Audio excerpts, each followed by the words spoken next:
अस्सलामुअलैकुम। इस video lecture में हम चैप्टर नंबर 7 स्टार्ट करने जा रहे हैं जिसका नाम है सर्कल। तो चलें स्टार्ट करते हैं एक्सरसाइज 7.1 से। एक्सरसाइज 7.1 का जो टॉपिक है वो टॉपिक है the equation of a circle. तो the equation of a circle का मतलब ये है कि इसके तकरीबन तमाम सवालों में इक्वेशन ऑफ सर्कल मांगी जाएगी।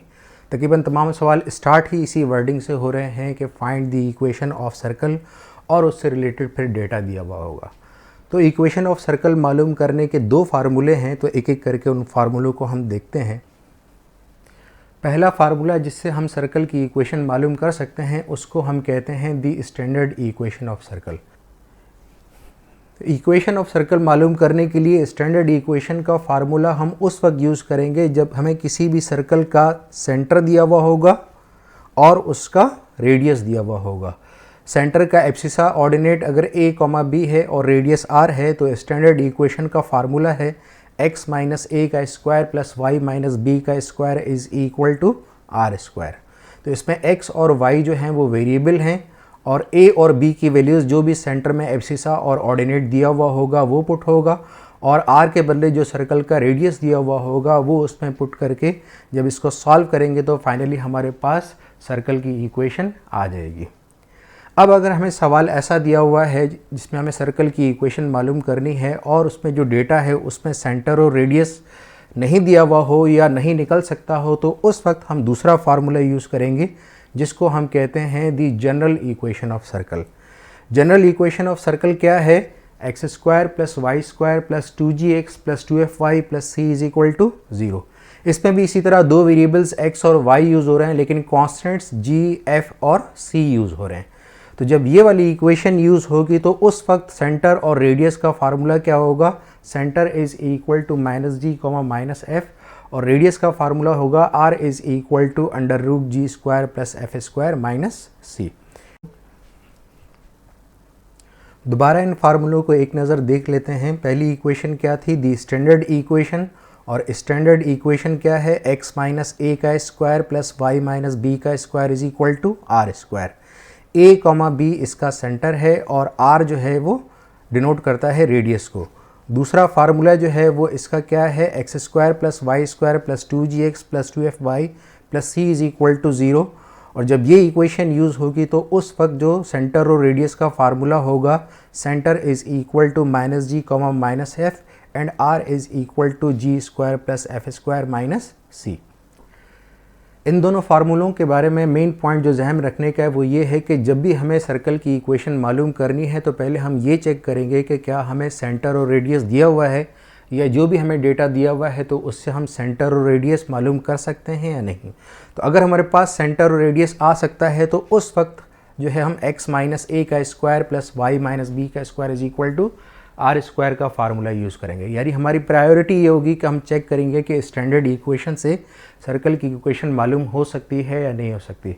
अगर नहीं हो सकती तो फिर उस वक्त हम जनरल इक्वेशन यूज़ करेंगे x square plus Y square plus 2gx plus 2fy plus c is equal to 0।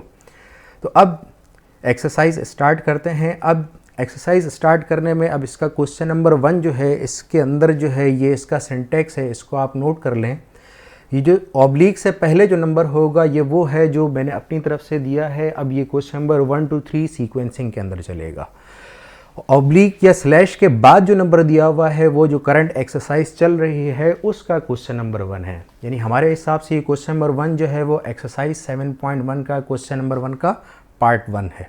ठीक है, तो ये भी चीज़ आप नोट कर लें। प्लस इस वक्त इसके साथ जो है आप जो वीडियो के अंदर टाइम लाइन चल रही है वो टाइम भी नोट कर लें। तो जब भी आप किसी सवाल को दोबारा समझना चाहेंगे तो जो है आप टाइम लाइन आपको पता होगी तो फ़ौरन उसके पास जाकर दोबारा आप उस सवाल को वहीं से स्टार्ट कर सकते हैं। इस एक्सरसाइज में इस सिंटैक्स का फ़ायदा ये है कि मैं सबसे पहले वो क्वेश्चंस करूँगा जो कि स्टैंडर्ड इक्वेशन ऑफ सर्कल से सॉल्व होंगे। तो पहले तमाम सवाल स्टैंडर्ड से करेंगे और उसके बाद हम वो वाले सवाल करेंगे जिनका solution general equation of circle से सॉल्व हो रहा होगा।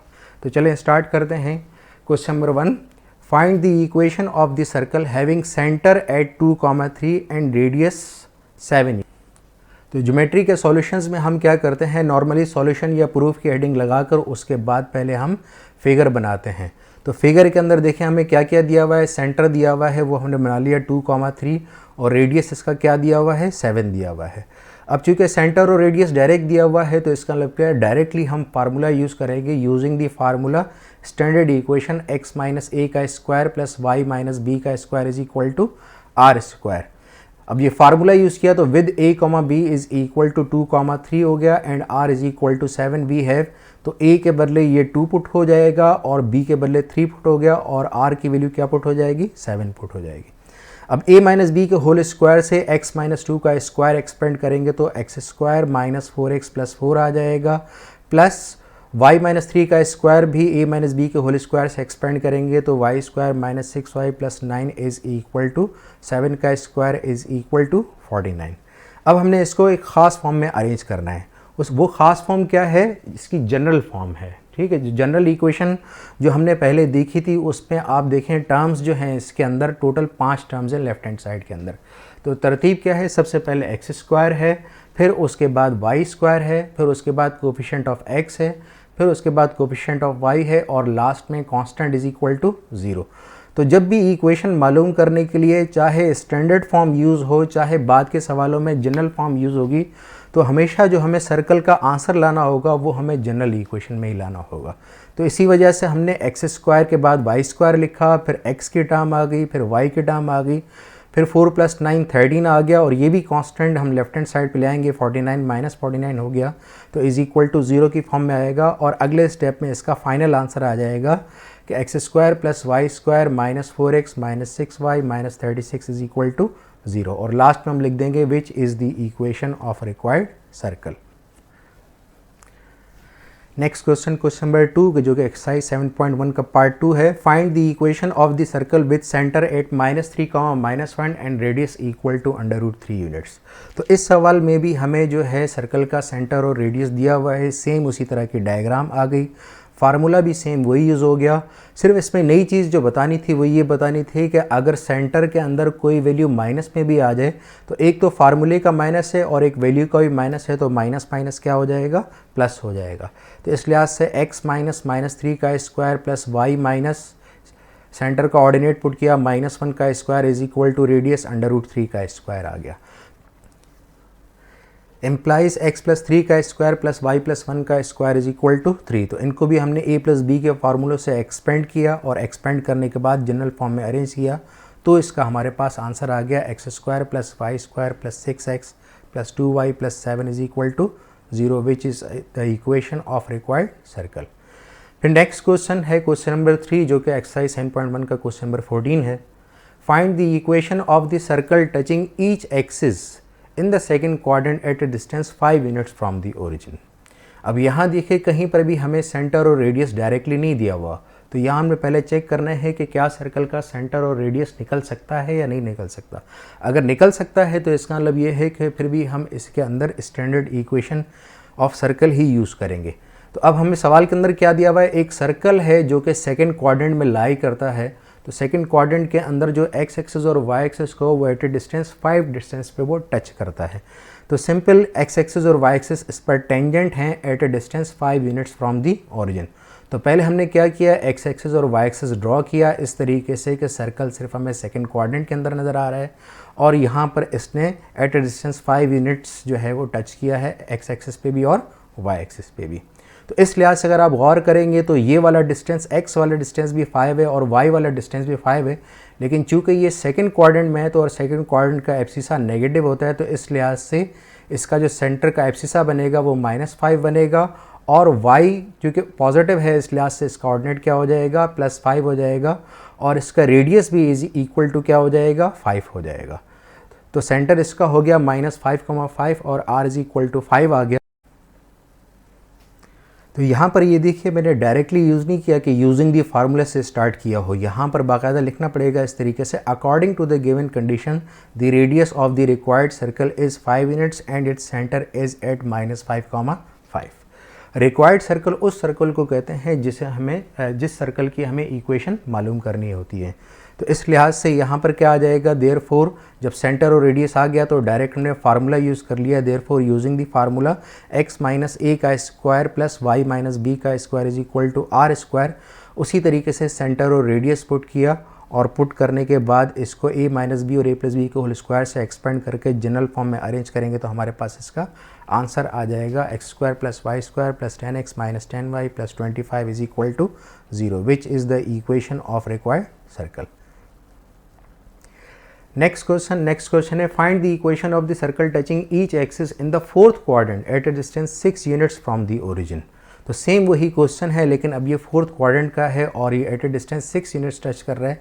इससे क्या फ़र्क पड़ेगा, फोर्थ क्वाड्रेंट के हिसाब से इसका एब्सिसा पॉजिटिव हो जाएगा और ऑर्डिनेट नेगेटिव हो जाएगा और इसी तरीके से r इज इक्वल टू क्या हो जाएगा 6 हो जाएगा।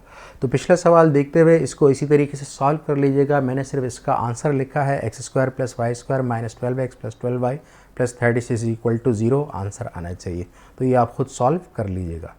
इसके बाद नेक्स्ट क्वेश्चन नंबर 5 है find the equation of the circle having centre at the origin and containing the point 3,-4। तो इस सवाल के अंदर हमें सेंटर पहले से ही दिया हुआ है और दूसरा हमें एक सर्कल जो है उसका एक पॉइंट दिया हुआ है कि उसने कंटेन किया हुआ है 3,-4, या दूसरे अल्फाज में कहें कि ये सर्कल एक पॉइंट से पास हो रहा है 3,-4 से। तो फिगर में नज़र आ रहा है कि 0,0 जो ओरिजिन है और 3,4 के दरमियान जो डिस्टेंस है वो है सर्कल का रेडियस।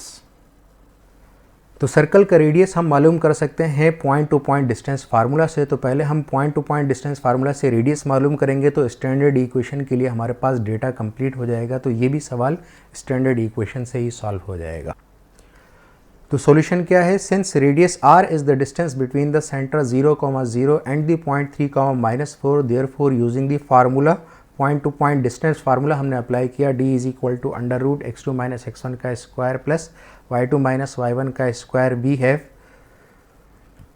तो x2 और x1 के हिसाब से 3 माइनस 0 का स्क्वायर पुट हो गया और y2 माइनस y1 के हिसाब से -4 माइनस 0 पुट हो गया और ये डिस्टेंस जो है इन दोनों के दरमियान रेडियस से डिनोट करता है तो d के बदले क्या पुट हो जाएगा, r पुट हो जाएगा।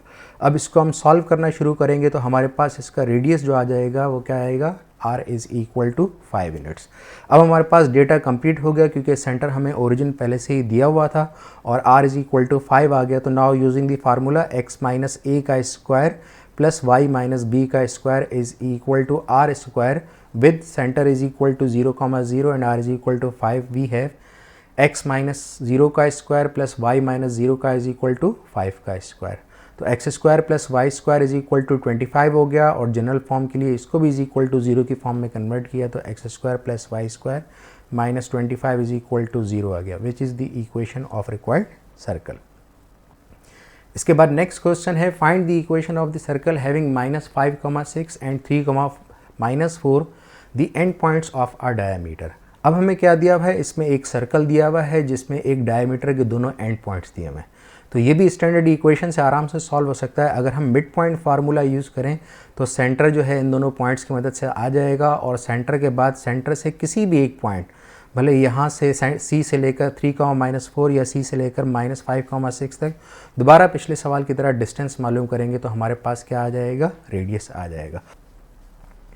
Since C is the midpoint of the diameter having end points -5,6 and 3,-4, therefore using the formula midpoint formula हमने यूज़ किया जो चैप्टर नंबर 2 में हम यूज़ करते थे, x, y is equal to x1 plus x2 upon 2, y1 plus y2 upon 2 we have C x, y is equal to दोनों के abscissa आपस में ऐड हो जाएंगे -5,3 upon 2 और दोनों के ऑर्डिनेट्स आपस में ऐड हो जाएंगे 6-4 upon 2। तो इसको हमने सॉल्व किया तो हमारे पास सेंटर आ जाएगा -1,1।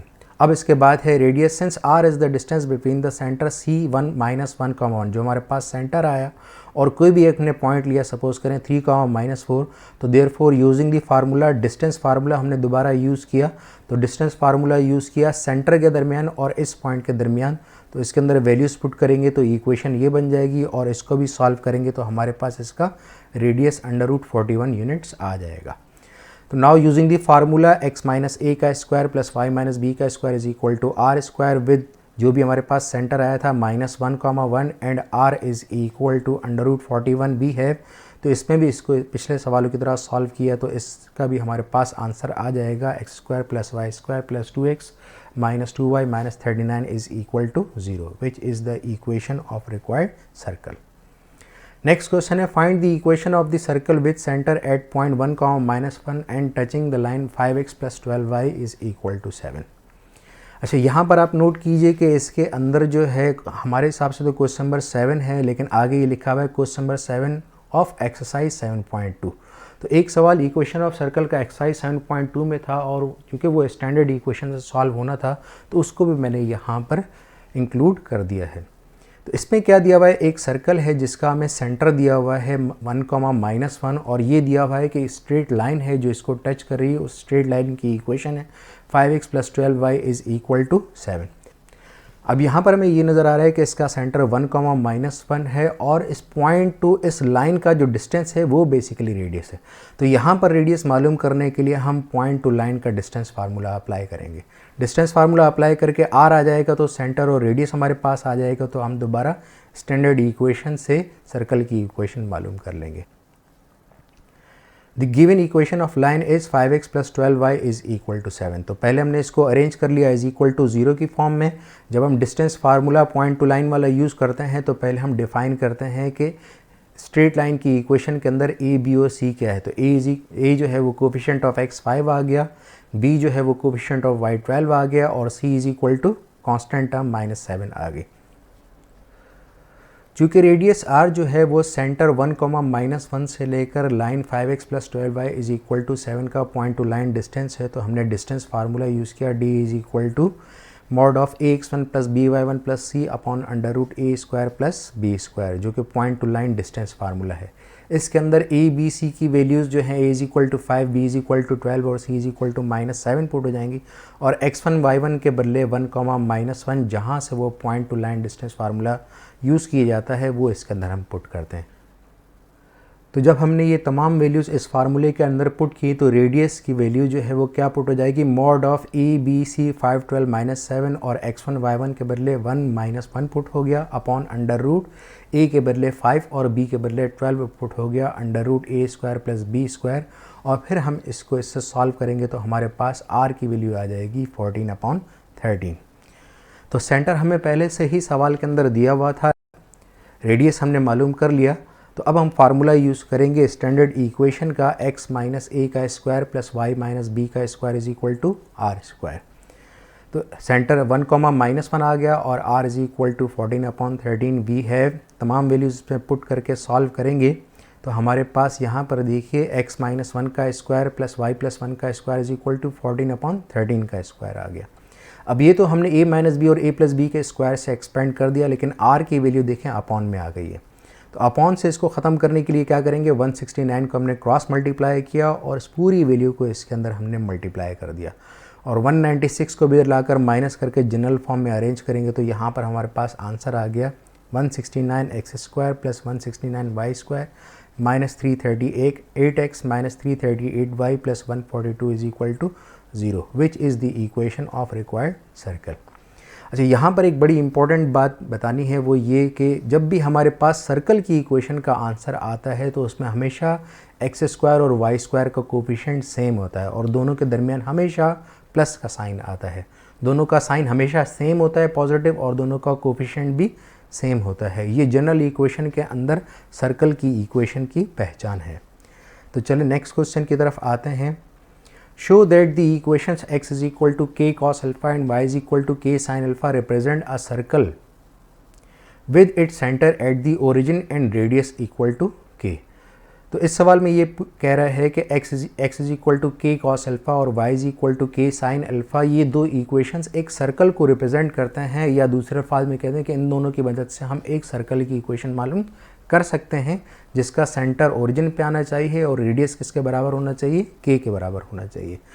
तो हमने पहले दोनों इक्वेशंस को इक्वेशन 1 और इक्वेशन 2 सपोज किया। इक्वेशन 1 और 2 करने के बाद चूँकि अभी मैंने पिछले सवाल के एंड में आपको आइडिया बताया कि सर्कल की इक्वेशन में एक्स स्क्वायर और वाई स्क्वायर दोनों लाजमी होते हैं और उन दोनों का कोफिशिएंट सेम होता है और उन दोनों के दरमियान हमेशा पॉजिटिव होता है। तो इसके लिए हमने क्या किया, इक्वेशन 1 को भी स्क्वायर किया। इक्वेशन 1 को स्क्वायर करने के बाद जो इक्वेशन बनी x square is equal to के स्क्वायर कॉस स्क्वायर अल्फ़ा, और इसी तरीके से इक्वेशन 2 को भी हमने स्क्वायर किया तो उससे हमारे पास नई इक्वेशन आ गई y square is equal to के स्क्वायर साइन स्क्वायर अल्फ़ा। अब एक्स स्क्वायर और वाई स्क्वायर को कंबाइन करने के लिए हमने क्या किया, adding equation 3 and equation 4 we have. तो दोनों इक्वेशंस को जब हम ऐड करेंगे तो लेफ्ट हैंड साइड बन जाएगी X square plus Y square is equal to के square cos square alpha plus K square sine square alpha. तो इससे अगले स्टेप में क्या होगा, के स्क्वायर हमने राइट हैंड साइड में कॉमन निकाला तो ब्रैकेट के अंदर क्या आ गया, x cos square alpha plus sine square alpha is equal to 1। तो चूँकि sine square theta plus cos square theta is equal to 1 होता है तो यहाँ पर हमने 1 पुट कर दिया। तो ये हमारे पास एक छोटी सी इक्वेशन बन गई कि x square plus Y square is equal to के स्क्वायर। अब x और y के साथ कोई कांस्टेंट नहीं है तो हमने अपनी तरफ से -0 दोनों के साथ लगा दिया, x माइनस 0 का स्क्वायर प्लस y माइनस 0 का इज इक्वल टू के स्क्वायर। ये हमने इसलिए किया क्योंकि इसको हम स्टैंडर्ड इक्वेशन से कंपेयर कर सकें। अब इस इक्वेशन को स्टैंडर्ड इक्वेशन से कंपेयर करेंगे तो a की वैल्यू जो है वो 0 से कंपेयर हो रही है, b की वैल्यू भी 0 से कंपेयर हो रही है और r की वैल्यू कंपेयर हो रही है k से। और चूँकि ये स्टैंडर्ड इक्वेशन से कंपेयर हो गया तो इस लिहाज से ये सर्कल की इक्वेशन बन गई है। तो इस सर्कल की इक्वेशन को जब हमने कंपेयर किया तो a कॉमा b हमारे पास 0,0 आ गया क्योंकि a और b की वैल्यू 0 आई थी और r k से कंपेयर हो गया था तो r is equal to k आ गया। तो हैंस द गिवन इक्वेशंस, जो सवाल के अंदर दो इक्वेशंस दी हुई हैं, represent a circle with its centre at the origin and radius equal to k। तो यहाँ पर आकर हम 7.1 के वो सवाल जो स्टैंडर्ड इक्वेशन से रिलेटेड थे वो कंप्लीट हो गए। अब बाकी जितने भी 7.1 के सवाल हैं वो सारे के सारे जनरल इक्वेशन ऑफ सर्कल से रिलेटेड हैं। तो चलें पहले उसको रिवाइज कर लेते हैं। जनरल इक्वेशन ऑफ सर्कल क्या थी, x square plus Y square plus 2gx plus 2fy plus c is equal to 0। और जब हम यहाँ पर जब इस इक्वेशन को जब भी हम सॉल्व करेंगे तो उसके हिसाब से सेंटर और रेडियस का फार्मूला हमने ये याद रखना है, सेंटर किसके बराबर होता है, -g, -f and r is equal to √g square plus f square minus c। ये तीन कांस्टेंट्स हैं जो इस इक्वेशन के अंदर यूज़ होते हैं। तो इन कांस्टेंट्स से हम किसी तरह वैल्यू निकाल कर भी सेंटर और रेडियस मालूम कर सकते हैं अगर हमें इक्वेशन दी हुई हो। लेकिन फ़िलहाल हम वो वाले सवाल करेंगे जिसके अंदर हमने जनरल इक्वेशन की मदद से सर्कल की इक्वेशन मालूम करनी है। अब जनरल इक्वेशन की मदद से जब सर्कल की इक्वेशन मालूम की जाती है तो उसके लिए पहला पॉइंट तो वही पहली वाली बात कि स्टैंडर्ड फॉर्म से उस सवाल को हम सॉल्व नहीं कर पा रहे होंगे। दूसरी चीज़, जब जनरल इक्वेशन से हम इसको सॉल्व करेंगे तो इसके अंदर इसके कुछ स्टेप्स है जो हमने जहन में रखने हैं कि अगर जनरल इक्वेशन से सॉल्व करना है तो इन स्टेप्स को, हर सवाल के अंदर अगर आप ये स्टेप्स फॉलो करेंगे तो आप लोगों के लिए उस सवाल को सॉल्व करना काफ़ी ज़्यादा आसान हो जाएगा। क्या क्या स्टेप्स हैं? पहला स्टेप ये है कि जब भी हम जनरल इक्वेशन की मदद से सर्कल की इक्वेशन मालूम करते हैं तो पहले हमें इसी इक्वेशन को ही X square plus Y square plus 2gx plus 2fy plus c is equal to 0 को ही कंसीडर करना पड़ता है क्योंकि इसके अंदर g, f और c की वैल्यूज़ जो हैं वो इसी इक्वेशन की मदद से ही मालूम होती हैं। तो सबसे पहले हम इसी इक्वेशन को ही लेट करेंगे और उसको हम क्या लेट करेंगे, इक्वेशन नंबर 1। अब सवाल के अंदर जो इसके डेटा दिया हुआ होगा इक्वेशन मालूम करने के लिए, उस डेटा की मदद से हम नॉर्मली 3 इक्वेशंस और निकालेंगे in the form of g, f and c, जो कि 3 इक्वेशन होंगी। एक इक्वेशन हो जाएगी इक्वेशन नंबर 2, दूसरी इक्वेशन हो जाएगी इक्वेशन नंबर 3 और तीसरी इक्वेशन आ जाएगी इक्वेशन नंबर 4। तो चूँकि 3 इक्वेशंस हैं और 3 ही अननोन्स हैं g, f और c, तो उन तीनों इक्वेशंस को हम साइमल्टेनियसली सॉल्व करके इन तीनों कांस्टेंट्स की वैल्यू मालूम करेंगे g, f और c की।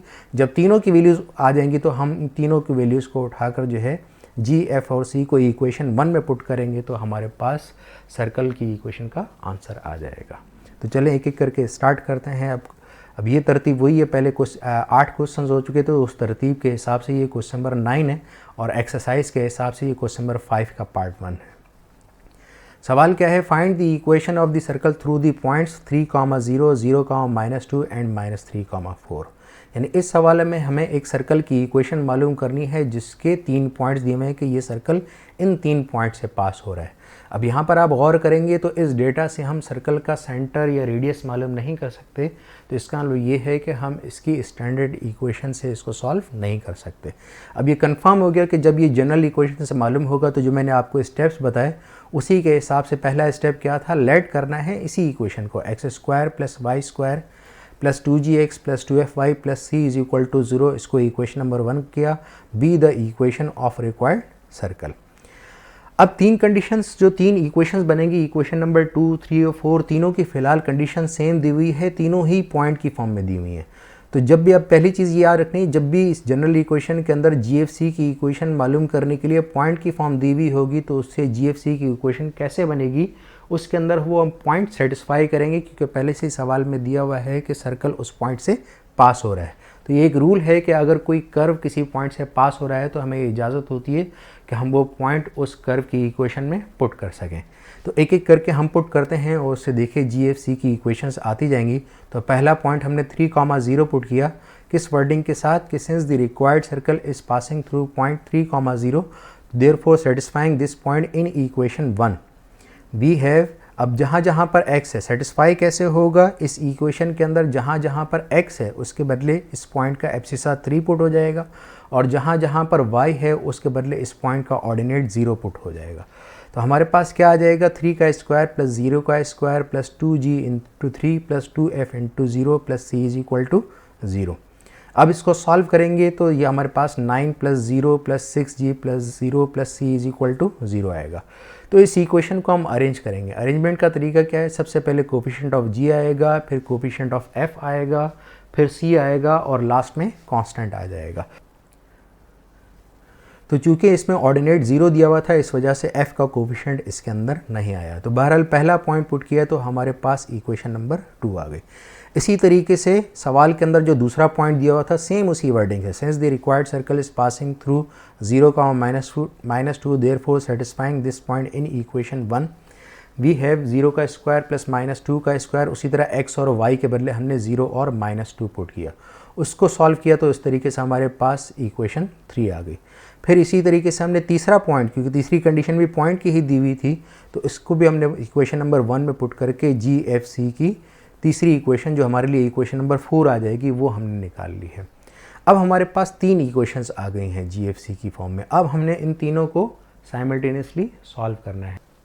क्योंकि पहले हमने कभी भी अलजेब्राइकली इन इक्वेशंस को 3 सिस्टम्स वाली को सॉल्व नहीं किया, तो इसमें सॉल्व करने का एक ख़ास तरीका है, उसका मैं आइडिया आपको बता देता हूँ। इसमें जो भी पॉइंट दिए हुए होंगे, हमेशा आमतौर पे चूँकि c के साथ x या y नहीं होता, तो तीनों इक्वेशंस में c का कोफिशिएंट जो होगा वो 1 ही होगा। तो पहले हम क्या करेंगे, इक्वेशन 2, इक्वेशन 3 और इक्वेशन 4 की मदद से 2 इक्वेशंस और निकालेंगे, जिसमें सिर्फ 3 के बजाय 2 कांस्टेंट्स रह जाएं, जो नॉर्मली g और f होंगे। वो किस तरीके से आएंगी, पहले हम क्या करेंगे, इक्वेशन 2 से इक्वेशन 3 माइनस करेंगे, तो c से c कैंसिल हो जाएगा, एक और g और f की नई इक्वेशन बन जाएगी, वो बनेगी इक्वेशन नंबर 5। फिर इसी तरीके से 3 से 4 या 2 में से 4 को माइनस करेंगे, तो उसमें से भी c में से c कैंसिल हो जाएगा, तो उससे जो नई इक्वेशन बनेगी वो बनेगी इक्वेशन नंबर 6, वो भी सिर्फ g और f की फॉर्म में होगी। तो ये आगे देख लें इसी तरीके से। Subtracting equation 3 from equation 2 we have, तो हमने इक्वेशन 3 को इक्वेशन 2 से माइनस किया, तो माइनस करने से हमारे पास जो एक नई इक्वेशन आ गई, जो सिर्फ g और f की फॉर्म में है। इसके बाद इसी तरीके से इक्वेशन 4 को हमने इक्वेशन 2 से माइनस किया, तो उससे भी हमारे पास एक नई इक्वेशन आ गई, उसको हमने क्या नाम दिया, इक्वेशन नंबर 6 का नाम दिया, जो कि वो भी g और f की फॉर्म में है। अच्छा, यहाँ पर आप देखेंगे कि कॉमन जो है वो 4 भी निकल सकता था, लेकिन 4 मैंने इसलिए निकाला क्योंकि जब भी नई इक्वेशन निकल रही हो इक्वेशन 6 की फॉर्म में, तो हमने इक्वेशन 5 को गौर करना है और कोशिश ये करनी है कि दोनों के अंदर कोई ना कोई g या f का कोफिशिएंट सेम हो जाए, क्योंकि अगले स्टेप में इन दोनों को साइमल्टेनियसली सॉल्व करके हमने g और f की वैल्यू मालूम करनी है। तो बहरहाल इसी वजह से मैंने 4 के बजाय 2 कॉमन निकाला कि f का कोफिशिएंट दोनों के अंदर सेम आ जाए। तो अब यहाँ पर +4f है, यहाँ -4f है, तो इसका मतलब यही है कि इक्वेशन 5 और इक्वेशन 6 को हम ऐड करेंगे, अब तो f भी कैंसिल हो जाएगा। तो नेक्स्ट स्टेप क्या है, एडिंग इक्वेशन 5 एंड इक्वेशन 6। तो दोनों इक्वेशंस को ऐड करेंगे तो f से कैंसिल हो जाएगा। तो यहाँ पर f कैंसिल होने की वजह से अब जो इक्वेशन बनी वो सिर्फ g की फॉर्म में है, तो यहाँ से हमने g की वैल्यू मालूम कर ली। तो g की वैल्यू हमारे पास आ गई 1/4। तो तो जैसे ही g की वैल्यू आ जाएगी तो इक्वेशन 5 और 6 जो कि सिर्फ g और f की फॉर्म में थी, तो उनमें जैसे ही हमने g की वैल्यू पुट की तो उसके अंदर सिर्फ अननोन f रह जाएगा। तो उसको सॉल्व करके हम किसकी वैल्यू मालूम कर लेंगे, f की वैल्यू मालूम करेंगे। जैसे ही हमारे पास f की वैल्यू आ जाएगी तो g और f दोनों वैल्यूज़ इक्वेशन 2, 3 या 4 में पुट करेंगे। लेकिन चूंकि इक्वेशन नंबर 2 जो थी वो सिंपल g और c की फॉर्म में थी, तो सिर्फ g की वैल्यू इक्वेशन 2 में पुट की तो हमारे पास किसकी वैल्यू आ गई, c की वैल्यू आ गई। और c की वैल्यू आ गई -21/2। तो जैसे ही तीनों कांस्टेंट g, f और c तीनों की वैल्यूज आ जाएंगी तो तीनों को उठाकर जो लास्ट स्टेप मैंने आपको बताया था इसकी वर्डिंग के अंदर कि 4 स्टेप्स हैं। पहला स्टेप था इक्वेशन 1 कंसीडर करना जो जनरल इक्वेशन है। उसके बाद जो भी सवाल के अंदर डेटा दिया हुआ है उसकी मदद से 3 इक्वेशंस बनाना GFC की फॉर्म में, वो इक्वेशन नंबर 2, 3 और 4 है। फिर उसके बाद तीनों इक्वेशंस को सॉल्व करना है। उसका भी मैंने आपको ख़ास तरीका बनाया कि पहले हम 2 इक्वेशंस और बनाएंगे, इक्वेशन नंबर 5 और 6 जो सब्ट्रैक्शन से c कैंसिल होकर g और f की फॉर्म में 2 इक्वेशंस बनेंगी। फिर उन दोनों को सॉल्व करके g और f निकाल के लास्ट में जो भी जिस इक्वेशन 2, 3, 4 जिससे c की वैल्यू आसानी से निकल सकती हो हम c की वैल्यू निकाल लेंगे। तीनों वैल्यूज़ आ जाएंगी तो उसके बाद लास्ट स्टेप क्या था, तीनों वैल्यूज़ को उठाकर इक्वेशन नंबर 1 में दोबारा पुट कर देंगे। तो जैसे ही इसको हमने इक्वेशन नंबर 1 में पुट किया तो g, f और c की वैल्यूज़ यहाँ पुट हो गई। तो यहाँ पुट होने के बाद जो भी अपॉन से कैंसिलेशन हो सकती थी वो हमने कैंसिलेशन की, लेकिन यहाँ पर हमने इसको नहीं रोकना है। इसके बाद अगर अपॉन में फिर भी कोई वैल्यू रह गई है तो उसका हमने एलसीएम लेना है और एलसीएम के बाद अपॉन के नीचे वाली वैल्यू को क्रॉस मल्टीप्लाई करेंगे तो उसी जनरल फॉर्म में 4x² + 4y² + 2x - 13y - 42 = 0 इसका आंसर आ गया। तो विच is the equation of required circle. Next question क्या है, find the equation of the circle through the points -7,5, 7, -3 and 11,5। Same उसी तरह का सवाल है। एक सर्कल है जिसकी हमने इक्वेशन मालूम करनी है और उसके 3 पॉइंट्स दिए हुए हैं। तो यहाँ पर भी इसी तरीके से हमने क्या किया, सबसे पहले जनरल इक्वेशन को कंसिडर किया, फिर उसके बाद पहला पॉइंट पुट किया। पहला पॉइंट पुट करने के बाद वो GFC की फॉर्म में एक इक्वेशन आ गई। फिर हम दूसरा पॉइंट पुट करेंगे, उससे हमारे पास GFC की फॉर्म में दूसरी इक्वेशन आ जाएगी और तीसरा पॉइंट पुट करेंगे तो इसी तरीके से GFC की फॉर्म में तीसरी इक्वेशन आ गई। लेकिन ये सवाल करने का मकसद ये है कि इसमें एक ख़ास चीज़ है जिसका हम GFC की वैल्यूज़ फाइंड करने का एक और थोड़ा सा उसके पिछले क्वेश्चन के मुकाबले में आसान तरीका मैं आपको बताऊंगा, लेकिन उसकी एक ख़ास शर्त है। वो शर्त ये है कि अगर जो 3 पॉइंट्स हमें सवाल के अंदर दिए हुए हैं जिनसे ये सर्कल पास हो रहा है उसमें किसी भी 2 पॉइंट्स में एब्सिसा या ऑर्डिनेट सेम हो जाए तो थोड़ा सा हम इसको आसान तरीके से कर सकते हैं। अब सपोज़ करो ये हमारे पास पहला पॉइंट है जो पुट करने से GFC की इक्वेशन नंबर 2 आएगी, ये दूसरा पॉइंट है इससे इक्वेशन नंबर 3 आएगी, ये तीसरा पॉइंट है इससे इक्वेशन नंबर 4 आएगी। अब आप गौर करेंगे तो इस पॉइंट और इस पॉइंट का ऑर्डिनेट सेम है, तो जिससे इक्वेशन नंबर 2 आई और जिससे इक्वेशन नंबर 4 आई उसमें f का कांस्टेंट सेम हो जाएगा। c का कांस्टेंट तो पहले, c का कोफिशिएंट तो पहले से ही दोनों के अंदर सेम आ रहा था, तो इसके अंदर f का कोफिशिएंट भी इत्तेफाक से सेम आ जाएगा। जब दोनों सेम आ जाएंगे तो इसका मतलब क्या, इक्वेशन 2 में से इक्वेशन 4 माइनस करेंगे तो डायरेक्टली c भी कैंसिल हो जाएगा और f भी कैंसिल हो जाएगा, तो g की वैल्यू हमारे पास डायरेक्ट आ जाएगी। यहाँ पर देखिए इक्वेशन 2, 3 और 4 निकालने के बाद इक्वेशन 2 में से इक्वेशन 4 को माइनस किया तो हमारे पास f भी कैंसिल हो गया और c की टर्म भी कैंसिल हो गई। तो सिंपली हमारे पास जो इक्वेशन आई उसमें सिर्फ अननोन g रह गया। तो इसको सॉल्व करके हमने g की वैल्यू मालूम कर ली। g की वैल्यू हमारे पास क्या आ गई, -2 आ गई। अब हमने क्या करना है, g = -2 को इक्वेशन 2, 3 और 4 इन तीनों में से किसी भी दो इक्वेशंस में हमने पुट करके f और c की 2 नई इक्वेशंस, इक्वेशन नंबर 5 और इक्वेशन नंबर 6 निकालनी है। लेकिन जिनसे हमने इक्वेशंस को माइनस करके g की वैल्यू निकाली थी उन्हीं दोनों इक्वेशंस में g की वैल्यू पुट नहीं करनी है। यानी यहाँ हमने इक्वेशन 2 में से इक्वेशन 4 को माइनस किया था, तो दोबारा f और c की इक्वेशंस बनाने के लिए इक्वेशन 2 और इक्वेशन 4 यूज़ नहीं करेंगे, या तो इक्वेशन 2 के साथ इक्वेशन 3 को यूज़ करेंगे या इक्वेशन 4 के साथ इक्वेशन 3 को यूज़ करेंगे। यानी इक्वेशन 3 जो पहले इन्वॉल्व नहीं है उसको हमने लाजमी इन्वॉल्व करना है।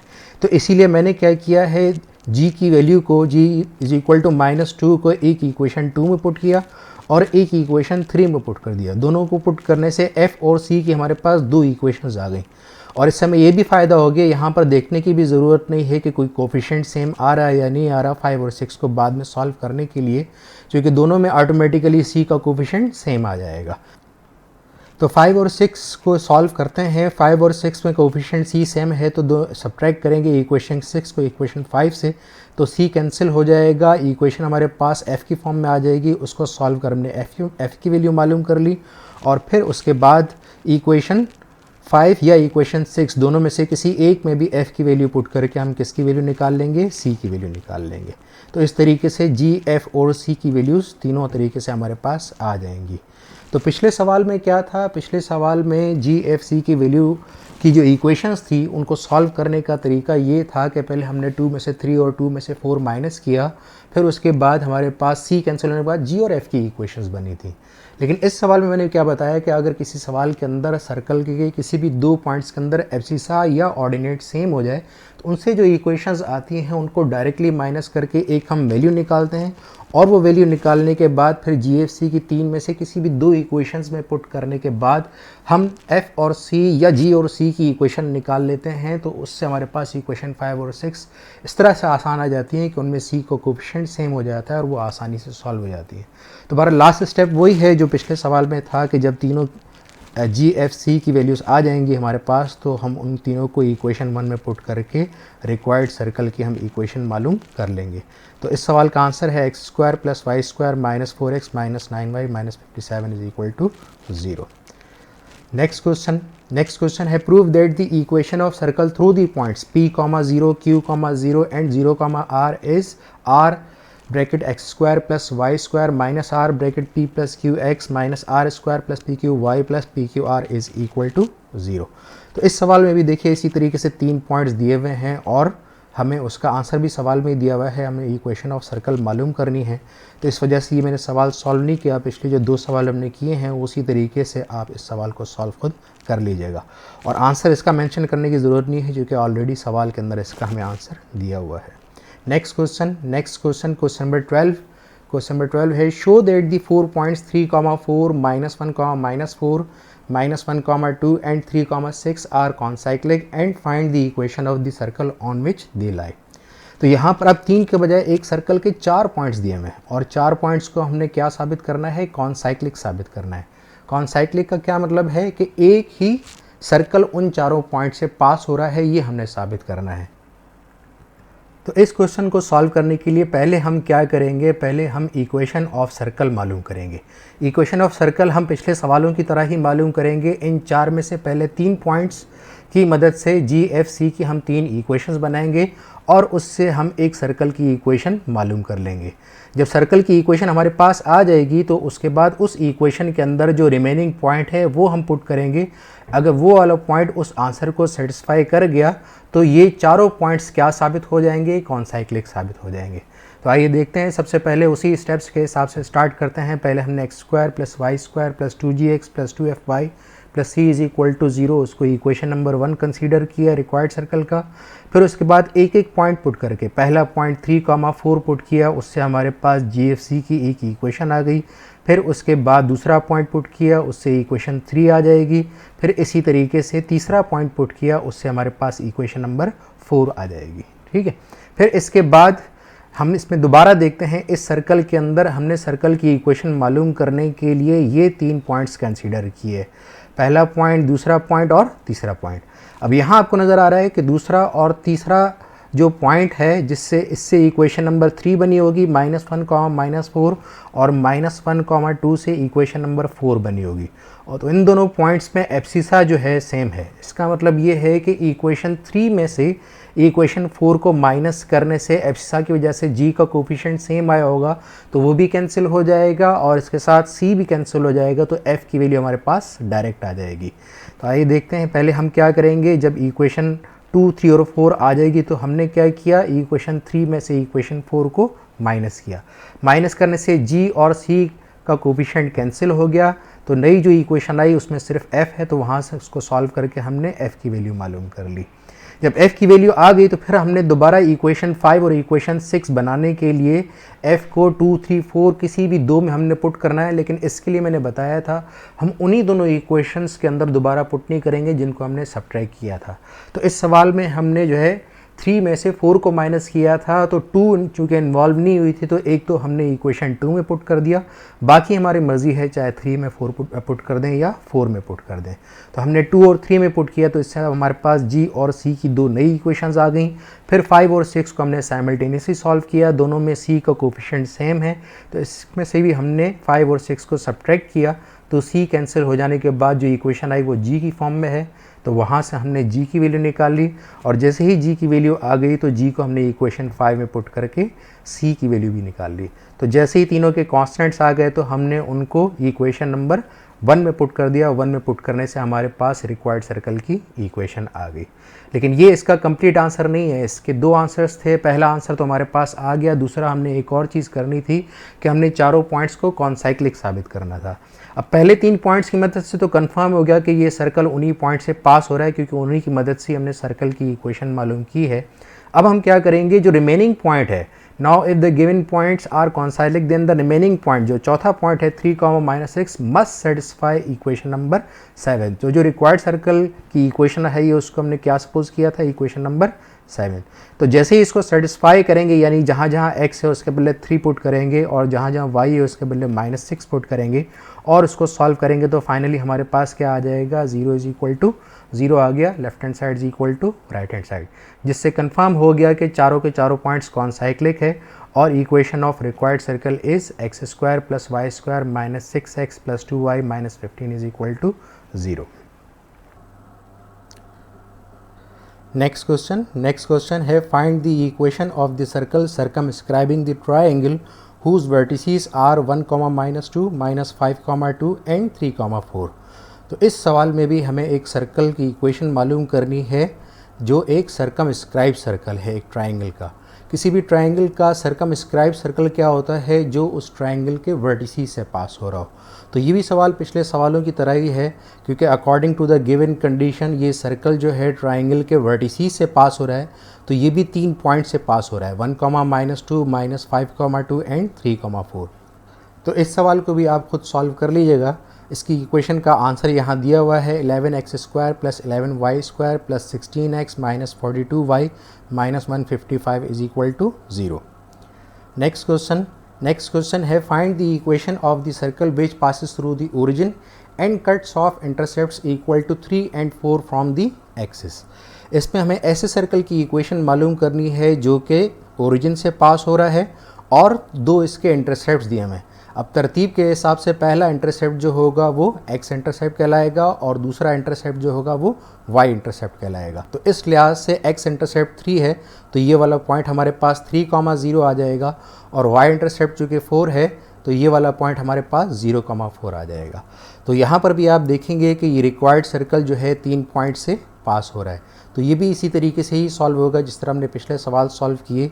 इक्वेशन 1 कंसीडर करने के बाद यहाँ पर भी हमने वर्डिंग लिख दी, according to the given condition the required circle is passing through the points 0, 0, 3, 0 and 0, 4। लेकिन ये काफ़ी आसान क्वेश्चन है इस लिहाज से कि इसमें कोई इक्वेशन नहीं बनेगी, क्योंकि एक एक करके पॉइंट पुट करते जाएंगे। मिसाल के तौर पे पहला पॉइंट पुट किया 0, 0, तो इससे हमारे पास c की वैल्यू डायरेक्ट आ जाएगी। फिर उसके बाद जब हमने 3, 0 इसके अंदर पुट किया इक्वेशन 1 के अंदर, तो 3, 0 से जो हमारे पास इक्वेशन आई तो c की वैल्यू हमने पहले से इसके अंदर पुट कर दी, तो इससे हमारे पास g की वैल्यू डायरेक्ट आ जाएगी। फिर इसके बाद तीसरा पॉइंट पुट किया तो उससे जो इक्वेशन बनेगी f और c की बनेगी, और इसमें भी हमने c की वैल्यू पुट कर दी तो वहाँ से भी हमारे पास f की वैल्यू आ जाएगी। और तीनों g, f और c की वैल्यूज़ को इक्वेशन 1 में पुट करेंगे तो हमारे पास आंसर आ जाएगा x² + y² - 3x - 4y = 0। Next question, अब यहाँ से थोड़ा जो है इक्वेशंस के अंदर कंडीशन चेंज होंगी। अब इस सवाल में क्या दिया हुआ है, find the equation of the circle which passes through the 2 points a, 0 and -a, 0 and whose radius is √a² + b²। अब यहाँ पर जो 3 कंडीशंस दी हुई हैं, 3 में से 2 कंडीशंस तो पॉइंट की हैं, लेकिन तीसरी कंडीशन क्या है, √a² + b² सर्कल का रेडियस दिया हुआ है। तो इसके अंदर हम क्या करेंगे, इसके अंदर जो है दो इक्वेशंस जी एफ और सी की तो हमारे पास जो हैं इन 2 पॉइंट से आ जाएंगी। तीसरी इक्वेशन जो जी एफ सी की है वो हमने इसके रेडियस के फार्मूले से निकालनी है। तो इसके हिसाब से चूँकि ये दोनों एक्सिस के पॉइंट्स हैं, तो एक पॉइंट हमारे पास a,0 आ गया और दूसरा हमारे पास -a,0 आ गया सेम डिस्टेंसेस के ऊपर ओरिजिन से, और इसका r =√a² + b² दिया हुआ है। तो पहले तो हम दोनों पॉइंट्स की मदद से इसकी इक्वेशन 2 और इक्वेशन 3 निकालेंगे। इक्वेशन 1 उसी तरीके से late x² + y² + 2gx + 2fy + c = 0 required circle की इक्वेशन आ गई। तो इसके बाद हमने पहला पॉइंट a,0 पुट किया, तो a,0 से हमारे पास इक्वेशन 2 आ गई 2ag + c + a² = 0। इसी तरीके से -a,0 दूसरा पॉइंट हमने सेटिस्फाई कराया इक्वेशन 1 में, तो उससे हमारे पास इक्वेशन 3 आ जाएगी -2ag + c + a² = 0।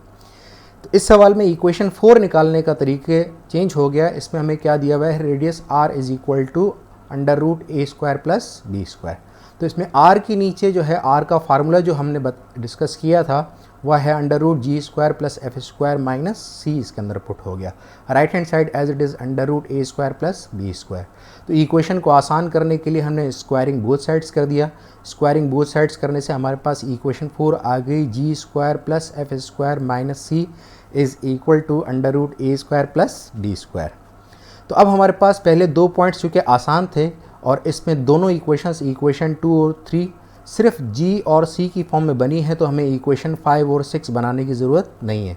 तो ये 2 वेरिएबल्स की 2 इक्वेशंस हैं, इन्हीं दोनों को साइमल्टेनियसली सॉल्व करके पहले हम g और c की वैल्यू निकालेंगे, फिर उसके बाद g और c की वैल्यूज़ को उठाकर इक्वेशन 4 में पुट करेंगे तो हमारे पास f की वैल्यू आ जाएगी। तो पहले हमने क्या किया, इक्वेशन 2 और 3 को ऐड किया। ऐड करने से जो है g का कोफिशिएंट कैंसिल हो गया, तो इक्वेशन जो बनी सिर्फ c की फॉर्म में बनी। तो यहाँ से हमने c की वैल्यू निकाल ली। फिर उसके बाद उस c की वैल्यू को इक्वेशन 2 या 3 किसी में भी पुट कर सकते हैं। यहाँ पे मैंने इक्वेशन 2 में पुट किया है, तो इक्वेशन 2 में पुट करके हमने g की वैल्यू मालूम कर ली। तो जैसे ही हमारे पास g और c की वैल्यू आ गई, तो दोनों की वैल्यूज़ को इक्वेशन 4 में पुट किया। तो इक्वेशन में 4 में पुट करने से अननोन सिर्फ f रह गया, तो उससे सॉल्व करके हमने f की वैल्यू मालूम कर ली। जैसे ही तीनों की वैल्यूज़ आ गई, तो उसके बाद हमने तीनों को इक्वेशन 1 में पुट कर दिया, जिससे हमारे पास आंसर आ गया x² + y² ± 2by - a² = 0। Next question इसी तरीके से, find the equation of the circle of radius a which passes through the 2 points on the axis of x which are at a distance b units from the origin। तो सवाल exactly पिछला वाला है, लेकिन wording थोड़ी सी change है। तो x axis से सेम डिस्टेंस पे डिस्टेंस b पर हमें 2 पॉइंट जिससे ये सर्कल पास हो रहा है रिक्वायर्ड, तो इस लिहाज से ये एक b आ जाएगा और दूसरा b आ जाएगा। तो यहाँ पर पॉइंट्स एग्जैक्टली वही आ गए, b,0 एंड -b,0 और r = a आ गया। तो फिगर के हिसाब से आप गौर करेंगे तो ये सवाल एग्जैक्टली पिछला क्वेश्चन बन गया। तो इसको भी मैंने इसी तरीके से ही सॉल्व किया है। तो इक्वेशन 1 आ गई, फिर उसके बाद दोनों पॉइंट्स की मदद से इक्वेशन 2 और इक्वेशन 3 आ गई, और रेडियस के फार्मूले से हमारे पास इक्वेशन नंबर 4 आ गई। तो उसी तरीके से 2 और 3 को सॉल्व करके हमने g और c की वैल्यूज़ निकाल दी और दोनों वैल्यूज़ को इक्वेशन 4 में पुट कर दिया, तो वहाँ से हमारे पास f की वैल्यूज़ आ गई। फिर तीनों वैल्यूज़ को इक्वेशन 1 में पुट किया, तो हमारे पास आंसर आ गया x² + y² ± 2 √a² - b²y - b² = 0। Next question है, find the equation of the circle touching x axis and passes through the points 1, -2 and 3, -4। तो इस सवाल के अंदर फिर एक कंडीशन चेंज हो गई। अब हमारे पास 2 पॉइंट्स के बाद रिक्वायर्ड सर्कल की एक कंडीशन दी हुई है कि वो सर्कल x एक्सिस को टच करता है। तो यहाँ पर भी सवाल के अंदर एक्सिस की बात आ गई, तो हमने क्या किया, x एक्सिस और y एक्सिस ड्रॉ किया, और चूँकि ये दोनों 4th क्वाड्रेंट के पॉइंट्स हैं, तो अंदाज़न 1, -2 एंड 3, -4 पे पॉइंट बनाया और सर्कल इस तरीके से ड्रॉ किया कि वह x एक्सिस को टच कर रहा है। अब x एक्सिस को टच करता है, तो अब यहाँ से सर्कल की बात स्टार्ट हो रही है, जो जनरल इक्वेशन में हमने उसका फार्मूला पढ़ा था। तो जनरल इक्वेशन का फार्मूले के हिसाब से जो है सेंटर का फार्मूला क्या था, c -g, -f। अब यहाँ गौर करेंगे तो -g, -f के हिसाब से ये x का डिस्टेंस है एब्सिसा और ये y का डिस्टेंस है। तो ओरिजिन से लेकर ये हॉरिजॉन्टल डिस्टेंस इस पॉइंट तक जो कहलाएगा वो माइनस जी कहलाएगा, और वर्टिकल डिस्टेंस इस पॉइंट के हिसाब से जो कहलाएगा माइनस एफ कहलाएगा। और चूंकि इसका वर्टिकल डिस्टेंस जो है वो सर्कल के रेडियस के बराबर है, तो वहाँ से हमारे पास आ गया r is equal to minus f. जब r is equal to minus f आ गया तो ये सवाल बिल्कुल पिछले सवाल की तरह आ गया कि दो पॉइंट्स दिए हुए हैं और सर्कल का रेडियस दिया हुआ है। यहाँ पर रेडियस डायरेक्टली नहीं दिया हुआ था, लेकिन टचिंग एक्स एक्सिस की कंडीशन से सर्कल का रेडियस की ही कंडीशन बनेगी। तो ये भी सवाल बिल्कुल उसी तरीके से सॉल्व है। तो ये पहले हमने क्या किया, इक्वेशन 1 कंसीडर की जनरल इक्वेशन, फिर उसके बाद दोनों पॉइंट्स पुट करके इक्वेशन 2 और इक्वेशन 3 निकाली। पहले 1, -2 पुट करेंगे तो उससे हमारे पास इक्वेशन 2 आ गई, फिर 3, -4 पुट किया तो उससे हमारे पास इक्वेशन नंबर 3 आ गई। फिर उसके बाद जीएफसी की तीसरी इक्वेशन के लिए हम ये कंडीशन अप्लाई करेंगे टचिंग एक्स एक्सिस वाली। क्या लिखा हुआ है, since the required circle is touching x axis therefore r is equal to minus f. तो आर के नीचे उसका फार्मूला यूज़ कर लिया √g² + f² - c, और माइनस एफ के नीचे माइनस एफ आ गया। फिर उसके बाद स्क्वायरिंग बोथ साइड्स करेंगे तो हमारे पास एक जीएफसी की फॉर्म में इक्वेशन आ जाएगी, equation 4। Left hand side right hand side दोनों तरफ f² कैंसिल होने के बाद g² - c² is equal to 0। अब ये गौर करें कि इसमें जो इक्वेशन 4 बनी है वो g और c की फॉर्म में बनी है, नहीं पहले से ही इसके अंदर f नहीं है। तो इसके लिए इसका हम क्या फ़ायदा उठाएंगे कि इक्वेशन 5 और इक्वेशन 6 दोनों हमें बनाने की ज़रूरत नहीं है। सिर्फ इक्वेशन 2 और इक्वेशन 3 की मदद से f का कोफिशिएंट बैलेंस करने के बाद इनको हम सब्ट्रैक्ट करेंगे तो f कैंसिल हो जाएगा। तो g और c की दो वेरिएबल्स वाली एक और इक्वेशन हमारे पास इक्वेशन नंबर 5 आ जाएगी। तो फिर हम इक्वेशन 4 को इक्वेशन 5 के साथ डायरेक्टली सॉल्व करेंगे और हमें इक्वेशन 6 बनाने की ज़रूरत नहीं पड़ेगी। तो इसके लिए हमने क्या किया, इक्वेशन 2 को 2 से मल्टीप्लाई किया और उसके बाद इक्वेशन 3 सब्ट्रैक्ट करेंगे तो f का कोफिशिएंट बैलेंस होने की वजह से f कैंसिल हो जाएगा और इक्वेशन 5 सिर्फ g और c की फॉर्म में आ जाएगी। अब हम क्या करेंगे, अगर हम गौर करें इक्वेशन 4 और इक्वेशन 5 को, तो इन दोनों के अंदर एक में माइनस c है और दूसरे में प्लस c है। तो अगर हम ऐड करेंगे इक्वेशन 4 और इक्वेशन 5 को तो c भी कैंसिल हो जाएगा, तो हमारे पास एक इक्वेशन आ गई जो कि सिर्फ g की फॉर्म में है। लेकिन यहाँ आप देखेंगे इस सवाल में g की जो फॉर्म आई है वो क्वाड्रेटिक फॉर्म में आई है। तो इसको जब हम सॉल्व करेंगे तो हमारे पास g की दो वैल्यूज़ आ जाएंगी। जब भी g, f या c की दो वैल्यूज़ आ जाएं तो समझ जाएं इसके दो आंसर्स आएंगे। तो इसका मतलब क्या है, हम एक एक करके वैल्यूज़ पुट करेंगे। अब ऊपर जो इक्वेशंस गई हैं उनमें आसान इक्वेशन जो है इक्वेशन 4 गई है, तो दोनों g की वैल्यूज़ को एक एक करके हम इक्वेशन 4 में पुट करेंगे तो दोनों की करेस्पॉन्डिंग c की वैल्यू आ जाएगी। यानी g is equal to 5 equation 4 में पुट की तो c इज़ इक्वल टू 25 आ गया, और g is equal to -3 equation 4 के अंदर पुट की तो c इज़ इक्वल टू 9 आ गया। अब ये जो पेयर्स बन गए हैं, इन पेयर्स को हम एक एक करके पुट करके f की वैल्यू निकालेंगे। अब f चूँकि इक्वेशन 2 और इक्वेशन 3 में था तो दोनों में से कोई भी एक इक्वेशन हम यूज़ कर सकते थे। मैंने यहाँ पर इक्वेशन 2 यूज़ की है। तो पहला पेयर क्या था, g इज़ इक्वल टू 5 का c इज़ इक्वल टू 25 के साथ। तो क्या लिखा हुआ है, putting g is equal to 5 and c is equal to 25 in equation 2। इसको पुट करने से उसकी करेस्पॉन्डिंग f की वैल्यू आ गई। और इसी तरीके से दूसरा pair g is equal to -3 और c is equal to 9 equation 2 में पुट करने से f की वैल्यू आ गई हमारे पास। तो अब ये जो पूरे दो सेट्स बने हैं g f c के, उन दोनों को एक एक करके हम इक्वेशन 1 में पुट करेंगे। तो पहला सेट जो था वो g is equal to 5, f is equal to 10 और c is equal to 25 equation put करने से इक्वेशन 1 में पुट करने से पहला आंसर आ गया, और दूसरा सेट जी एफ सी का इसी तरीके से इक्वेशन 1 पुट करने से दूसरा आंसर आ गया। तो यहाँ पर आप गौर करेंगे कि मैंने ये नहीं लिखा कि विच is the equation of required circle, जो कि दो आंसर आए, तो हमने कंबाइंड आंसर इस तरीके से लिखा है कि has the equation of the required circle is x² + y² + 10x + 20y + 25 is equal to 0 और x² + y² - 6x + 8y + 9 is equal to 0। Next question भी इसी तरह का है। Find the equation of the circle containing the points -1, -2 and 6, -1 and touching x axis. Same वही data दिया हुआ है उसी तरह का, और कंडीशंस भी सेम वही हैं। मैंने डायग्राम इस हिसाब से बना ली हैं और मैंने आंसर शो कर दिए हैं, तो ये भी सवाल आप इसी तरीके से सॉल्व कर लीजिएगा। इसके बाद नेक्स्ट क्वेश्चन है, find the equation of the circle containing the points -1, -1 and 3, 1 and with the center on the line x - y + 10 is equal to 0। तो यहाँ पर आप गौर करेंगे उसी तरीके से 2 पॉइंट्स वाली कंडीशन है। तीसरी पॉइंट की कंडीशन जो है GFC की वैल्यू निकालने के हिसाब से वो थोड़ी चेंज कर दी है इसने।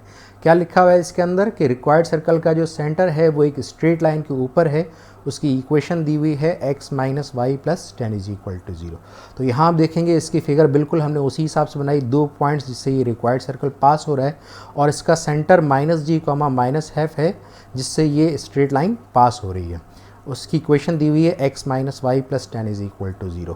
तो इस सवाल में GFC की जो 2 इक्वेशंस हैं वो तो इन 2 पॉइंट्स की मदद से निकलेगी। तीसरी इक्वेशन जो इक्वेशन नंबर 4 होगी वो किस तरीके से निकलेगी, ये स्ट्रेट लाइन चूँकि सेंटर से पास हो रही है तो सेंटर को हम इस इक्वेशन में सेटिस्फाई करा सकते हैं। x के बदले -g और y के बदले -f पुट करेंगे तो हमारे पास g और f की फॉर्म में इक्वेशन नंबर 4 आएगी। तो आइए देखते हैं।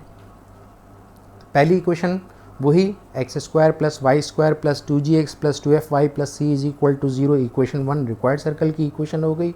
बिल्कुल तमाम सवालों में स्टेप जो बेसिक स्टेप थे बिल्कुल उसी तरीके से ही चल रहे हैं, सिर्फ उसी के हिसाब से फिर हमने GFC की 3 इक्वेशंस बनानी होती हैं, फिर उनको साइमल्टेनियसली सॉल्व करना होता है। तो पहले तो इक्वेशन 2 और इक्वेशन 3 बिल्कुल इन दोनों पॉइंट्स की मदद से उसी तरीके से आएंगी।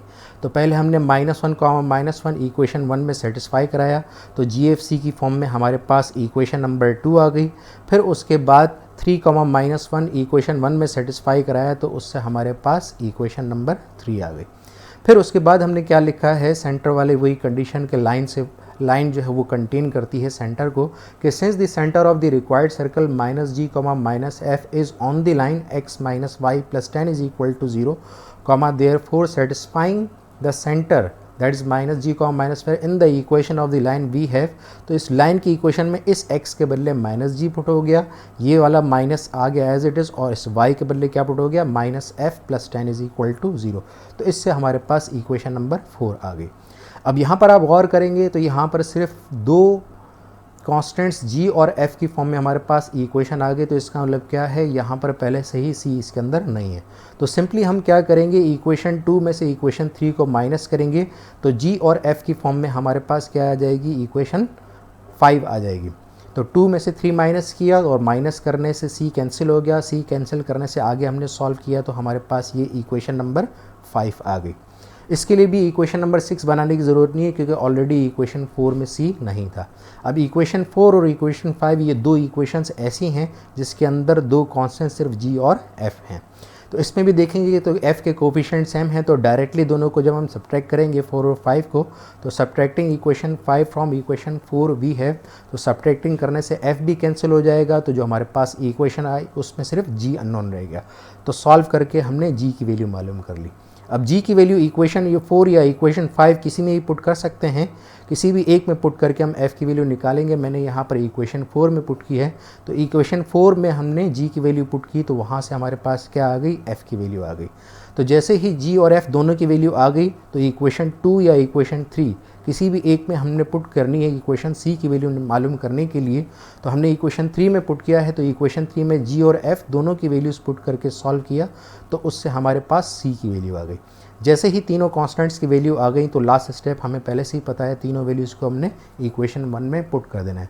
तो इक्वेशन 1 में पुट करके सॉल्व किया और तो सॉल्व करने के बाद हमारे पास सर्कल का आंसर आ गया 3x² plus 3y² plus 16x minus 44y minus 34 is equal to 0। उसके बाद नेक्स्ट क्वेश्चन है, find the equation of the circle containing the points 6, 0 and touching the line x is equal to y at the point 4, 4। यानी इसमें हमें एक ऐसे circle की equation मालूम करनी है जिसका एक पॉइंट दिया हुआ है 6, 0 और इसका एक दूसरा पॉइंट है जिस पर एक स्ट्रेट लाइन इस पर टेंजेंट है जो उसको टच कर रही है। उस लाइन की इक्वेशन दी हुई है x is equal to y और वो जिस पॉइंट पे इसको टच कर रही है वो पॉइंट दिया हुआ है 4, 4। अब चूंकि ये पॉइंट भी सर्कल का है तो इसमें भी क्या होगा, हम 6, 0 और 4, 4 से तो पहले GFC की 2 इक्वेशंस इक्वेशन 2 और इक्वेशन 3 निकाल लेंगे। अब मैट्रिक के एक थ्योरम के हिसाब से हमें पता है सर्कल का एक थ्योरम जिसमें ये जो लाइन जो भी टच करती है उस पॉइंट से लेकर ये जो रेडियस लाइन सेंटर से लेकर उस टचिंग पॉइंट तक जो रेडियस लाइन बनती है ये दोनों एक दूसरे के परपेंडिकुलर होते हैं। और चैप्टर 2 के अंदर हमने एक कंडीशन पढ़ी हुई है स्लोप्स की कि अगर दो लाइंस परपेंडिकुलर हों तो दोनों के स्लोप्स का प्रोडक्ट -1 होता है। तो स्लोप्स के प्रोडक्ट -1 के फार्मूले से हम इक्वेशन नंबर 4 निकालेंगे GFC की फॉर्म में। तो आइए देखते हैं इक्वेशन 1 उसी तरीके से हमने जनरल इक्वेशन सपोज की। जनरल इक्वेशन सपोज करने के बाद 2 पॉइंट 6,0 और 4,4 पुट करके हमने GFC की फॉर्म में इक्वेशन 2 और इक्वेशन 3 निकाली। अब उसके बाद हमने क्या करना है, पहले दोनों का एक एक करके स्लोप निकालना है। जो स्ट्रेट लाइन है उसका स्लोप हमने m1 से डिनोट किया है और इसके हमें इक्वेशन दी हुई है। तो इक्वेशन को हम जनरल फॉर्म में x minus y is equal to 0 करने के बाद m1 का फार्मूला यूज़ करेंगे minus coefficient of x upon coefficient of y का। m2 के लिए हम क्या करेंगे, ये जो रेडियस लाइन है इसका स्लोप m2 है, तो इसके लिए हमें ये 2 पॉइंट दिए हैं 4,4 और जनरल इक्वेशन में तो हमें पहले ही पता है उसको सेंटर को हम डिनोट -g, -f से कर सकते हैं। तो स्लोप का 2 पॉइंट वाला formula y2 minus y1 upon x2 minus x1 use करके हम m2 मालूम करेंगे। जब दोनों स्लोप्स आ जाएंगे तो उनकी परपेंडिकुलर वाली कंडीशन जैसे ही यूज़ करेंगे तो GFC के हमारे पास इक्वेशन आ जाएगी। तो देखिए इसमें नीचे इसी तरीके से ही किया हुआ है। पहले हमने गिवन लाइन की इक्वेशन लिखी x is equal to y implies y को उधर ले गए तो x minus y is equal to 0। अब इसके स्लोप का हमने m1 से डिनोट किया है तो फार्मूला कौन सा यूज़ किया, m is equal to minus coefficient of x upon coefficient of y। तो इसमें कोफिशिएंट ऑफ x 1 पुट हो गया, ये फार्मूले का माइनस हो गया 1 और कोफिशिएंट ऑफ y -1 है वो पुट किया तो m1 की वैल्यू हमारे पास 1 आ गई। फिर उसके बाद m2 के लिए रेडियस लाइन का जो स्लोप है m2 उसके लिए हमें 2 पॉइंट्स दिए हुए, 2 पॉइंट्स है हमारे पास -g, -m 4,4। तो इसके लिए m is equal to y2 minus y1 upon x2 minus x1 का फार्मूला यूज़ करके हमने m2 मालूम कर लिया। जैसे ही हमारे पास m2 आ गया तो हमने कंडीशन यूज़ कर ली कि since the given line and the radius line are perpendicular to each other therefore m1 m2 is equal to -1। तो m1 और m2 की जो ऊपर वैल्यूज़ आई हैं उन दोनों को हमने पुट किया और पुट करके हमने जब इसको अरेंज किया तो उससे भी हमारे पास g और f की फॉर्म में इक्वेशन आ गई। ये हमारे पास इक्वेशन नंबर 4 आ गई। तो अब हमारे पास GFC की 3 इक्वेशन 2, इक्वेशन 3 और इक्वेशन 4 आ गई। तो यहाँ भी आप गौर करेंगे इक्वेशन 4 में सिर्फ हमारे पास g और f आया है। तो पिछले सवाल की तरह इसमें भी हमने क्या किया, 2 में से 3 को माइनस करके c को कैंसिल करके एक नई इक्वेशन हमने सिर्फ g और f की वैल्यू f की फॉर्म में निकाल ली। इसके लिए भी इक्वेशन 6 जो है निकालने की ज़रूरत नहीं है क्योंकि इक्वेशन 4 और इक्वेशन 5 सिर्फ g और f की फॉर्म में आ गई। अब यहाँ पर आप गौर करेंगे तो दोनों के अंदर g का कोफिशिएंट सेम है तो इस वजह से डायरेक्ट हमने सब्ट्रैक्टिंग किया। सब्ट्रैक्टिंग करने से g का कोफिशिएंट जो है वो कैंसिल हो जाएगा और हमारे पास अननोन सिर्फ f रह जाएगा। तो वहाँ से सॉल्व करके हमने f की वैल्यू मालूम कर ली। फिर f की वैल्यू को इक्वेशन 4 या 5 किसी में भी एक पुट कर दें। मैंने यहाँ पर 4 में पुट किया है तो 4 में पुट करने से हमारे पास g की वैल्यू आ जाएगी। जैसे ही हमारे पास g की वैल्यू आ गई तो g और f दोनों की वैल्यू को या सिर्फ g की वैल्यू को इक्वेशन 2 के अंदर पुट कर लें क्योंकि वो इक्वेशन सिर्फ g और c की फॉर्म में आई थी। तो g की वैल्यू को इक्वेशन 2 में पुट करने से सिर्फ अननोन c रह गया तो वहाँ से हमने c की वैल्यू मालूम कर ली। तो c का भी हमारे पास आंसर आ गया। तो इसके बाद जो है तीनों कॉन्स्टेंट्स g f c जब तीनों आ गए तो उसको इक्वेशन नंबर 1 में पुट करके हमने रिक्वायर्ड सर्कल की इक्वेशन मालूम कर ली जो कि है 3x square plus 3y square minus 34x minus 14y minus 36 is equal to 0। Next question में थोड़ा सा ट्रेंड चेंज हो रहा है। अब यहाँ पर हमने सर्कल की इक्वेशन मालूम नहीं करनी है। यहाँ पर जो है सर्कल की इक्वेशन दी हुई है और सर्कल की इक्वेशन की मदद से हमने उन तमाम सर्कल के सेंटर और रेडियस मालूम करना है। ये सवाल दरमियान में इस वजह से कर रहे हैं क्योंकि इसके बाद जो सर्कल मालूम करने के सर्कल की इक्वेशन मालूम करने के जो सवालात आएंगे उसमें ये लॉजिक यूज़ होगी। तो दरमियान में मैंने ये लॉजिक यूज़ कर ली है। तो सेंटर और रेडियस किस तरीके से निकलते हैं ये देखिए। मिसाल के तौर पे ये 5 पार्ट्स हैं, पांचों पार्ट्स में सर्कल की इक्वेशन दी हुई है और यहाँ के हिसाब से दोबारा मैं बात रिपीट कर लूँ। हर इक्वेशन के अंदर आप गौर करेंगे सर्कल की तो हर इक्वेशन में x स्क्वायर और y स्क्वायर का कोफिशिएंट सेम है। तो बहरहाल एक एक करके करते हैं। पहला पार्ट हम उठाते हैं। इसमें क्या लिखा हुआ है, अब the given equation of circle is, ये सर्कल की इक्वेशन है। अब सेंटर ऑफ रेडियस निकालने का जो पहला स्टेप है वो क्या है, जब जनरल इक्वेशन में फॉर्म दी हुई होगी तो हम उसको क्या करेंगे, जनरल इक्वेशन से कंपेयर करेंगे जो भी इक्वेशन हमें सवाल के अंदर दी हुई है। जब इसको हम कंपेयर करेंगे तो एक्स स्क्वायर से, वाई स्क्वायर से कंपेयर हो जाएगा। तो अब कोफिशिएंट ऑफ एक्स से कंपेयर होगा। यहाँ कोफिशिएंट ऑफ एक्स जो गिवन इक्वेशन में है वो -2 है, यहाँ कोफिशिएंट ऑफ एक्स है वो 2g है। तो 2g -2 से कंपेयर हो गया, तो यहाँ पर हमारे पास आ गया 2g इज इक्वल टू -2। तो 2 को जाकर उधर जाकर डिवाइड करेंगे तो g इज इक्वल टू -1 आ गया। फिर इसी तरीके से कोफिशिएंट ऑफ y को कंपेयर किया, 2f इज इक्वल टू 6 आ जाएगा, तो वहाँ से f की वैल्यू 3 आ जाएगी। c डायरेक्टली कांस्टेंट से कंपेयर हो जाएगा, तो c इज इक्वल टू -15 आ जाएगा। तो बहरहाल जब भी हम किसी भी जनरल इक्वेशन को जो हमें सर्कल की दी हुई है उसको हम जनरल इक्वेशन से x² + y² + 2gx + 2fy + c is equal to 0 से कंपेयर करते हैं तो हमारे पास g, f और c की वैल्यूज़ आ जाती हैं। लेकिन इनके कंपेयर करने की एक कंडीशन है, वो आपको याद होनी चाहिए कि ये कंपेयर उस वक्त हो सकता है जब दोनों इक्वेशंस के अंदर x² y² का कोफिशिएंट 1 हो। ये जब हम पार्ट 4 और पार्ट 5 करेंगे तो उसमें ये आइडिया आप लोगों को क्लियर हो जाएगा। तो बहरहाल यहाँ हमने डायरेक्टली कंपेयर कर लिया और डायरेक्टली कंपेयर करने के बाद g, f और c की वैल्यू निकाल ली। जब तीनों g, f, c की वैल्यू आ जाए तो सेंटर और रेडियस के जो अपने फार्मूले थे उनके अंदर हमने वैल्यूज़ पुट करके सेंटर और रेडियस मालूम कर लिए। Centre is equal to -g, -f, ये माइनस फार्मूले का आ गया और g की वैल्यू -1 थी तो वो पुट हो गई, और f ये माइनस फार्मूले का आ गया और f की वैल्यू 3 पुट हुई तो ये वैल्यू -3 हो गई। तो -+1 हो गया, तो सेंटर हमारे पास क्या आ जाएगा 1, -3 आ जाएगा। और इसी तरीके से रेडियस का फार्मूला √g² + f² - c में g, f और c की वैल्यूज़ जब हम पुट करके सॉल्व करेंगे तो उससे हमारे पास रेडियस आ जाएगा। इसमें बस ये ख्याल करना है कि इसमें c का कोफिशिएंट पहले ही फार्मूले में माइनस है, तो माइनस फार्मूले का भी है और c की जो वैल्यू माइनस में आई थी तो ये माइनस प्लस हो जाएगा। तो इससे हमारे पास रेडियस जो है वो 5 यूनिट्स आ जाएगा। तो ये हमने इसका सेंटर और रेडियस मालूम कर लिया। फिर इसी तरीके से पार्ट 2 है। पार्ट 2 देखिए, x² + y² - 36 is equal to 0 दिया हुआ है। इसको भी जनरल इक्वेशन से कंपेयर किया तो चूँकि गिवन इक्वेशन के अंदर कोफिशिएंट ऑफ x और कोफिशिएंट ऑफ y नहीं है तो coefficient of x 2g is equal to 0 हो जाएगा और इसी तरीके से 2f इज इक्वल टू 0 आ जाएगा। तो दोनों के अंदर दोनों g और f दोनों की वैल्यू हमारे पास क्या आ जाएगी 0 आ जाएगी। सिर्फ कांस्टेंट इससे कंपेयर होकर c इज इक्वल टू -36 आ गया। तो फिर उसी तरीके से सेंटर और रेडियस के फार्मूले में वैल्यूज़ पुट करके हमने सेंटर और रेडियस मालूम कर लिया। फिर इसी तरीके से तीसरी इक्वेशन, तीसरा part, x² + y² is equal to x² + y² + 8x is equal to 0। इसको भी हमने कंपेयर किया तो इसमें सिर्फ कोफिशिएंट ऑफ x इससे कंपेयर हो रहा है, तो 2g इज इक्वल टू 8 आ गया, तो g इज इक्वल टू 4 आ गया। इसमें कोफिशिएंट ऑफ y नहीं दिया हुआ तो 2f इज इक्वल टू 0 आ गया, implies f is equal to 0 आ गया। क्योंकि इसके अंदर कांस्टेंट टर्म नहीं है तो c की वैल्यू भी क्या आ जाएगी हमारे पास 0 आ जाएगी।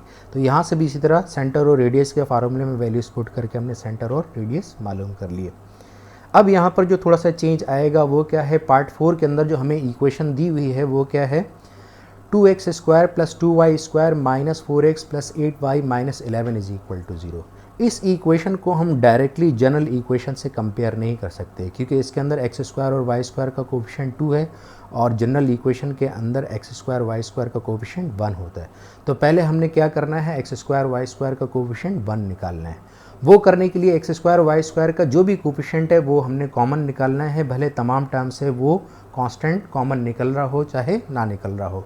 तो हमने जैसे ही 2 कॉमन निकाला तो x² + y² - 2x + 4y, अभी चूँकि 2 से डिवाइड नहीं हो रहा था तो ये हमारे पास 11/2 आ गया। तो फिर 2 जो भी कॉमन निकला उसको हमने डिवाइड कर 0 की तरफ जाकर डिवाइड कर दिया। तो अब हमारे पास ऐसी सर्कल की इक्वेशन आ गई जिसमें x² और y² का कोफिशिएंट 1 है। तो अब हम इसको जनरल इक्वेशन से कंपेयर कर सकते हैं। तो अब हमने इसको जनरल इक्वेशन से कंपेयर करके g, f और c की वैल्यूज़ निकाल के उसी तरीके से सेंटर और रेडियस के फार्मूले के अंदर पुट कर दिया और उससे हमारे पास सेंटर और रेडियस का आंसर आ गया। इसी तरीके से पार्ट 5 है, पार्ट 5 आप खुद कर लीजिएगा और पार्ट 5 का आंसर मैंने यहाँ पर शो कर दिया है। Centre is equal to 5/3, -2/3 and radius is equal to 5√2/3। इसके बाद नेक्स्ट क्वेश्चन दोबारा ये सर्कल की इक्वेशन मालूम करनी है। क्या है, find the equation of the circle which passes through the point -2, -4 and has the same centre as the circle x² + y² - 4x - 6y - 23 is equal to 0।